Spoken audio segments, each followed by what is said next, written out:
Jutaan orang di seluruh Eropa terancam tidak mampu membayar biaya gas dan listrik karena terjadi kelangkaan energi dan harganya melonjak. Para ahli organisasi anti kemiskinan dan juru kampanye lingkungan memperingatkan bahwa pandemi COVID-19 dan kenaikan harga energi akan mendorong meningkatnya masalah kemiskinan di Eropa, sebab akan terjadi kombinasi biaya energi yang tinggi, pendapatan rumah tangga yang rendah, dan rumah yang tidak hemat energi seperti dilansir CNN pada Jumat 1 Oktober 2021.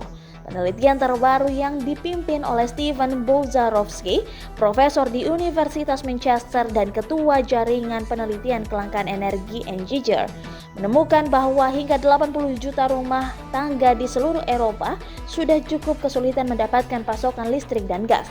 Kesulitan dari jutaan rumah tangga Eropa itu sudah terjadi sebelum pandemi COVID-19. Hanya 4 negara Eropa yaitu Prancis, Irlandia, Slovakia, dan Inggris yang sebenarnya memiliki masalah resmi tentang kelangkaan energi. Tetapi para ahli mengatakan bahwa masalahnya tersebar luas. Sekarang, kenaikan harga energi menempatkan lebih banyak rumah tangga di Eropa dalam ancaman pemutusan jaringan listrik dan gas karena mereka tidak dapat membayar tagihan biayanya. Banyak orang terancam pemutusan jaringan listrik dan gas karena pendapatan mereka turun dan tagihan meningkat selama pandemi COVID-19. Pekerja di sektor retail, perhotelan, serta penerbangan sangat terpukul dan banyak yang kehilangan pekerjaan.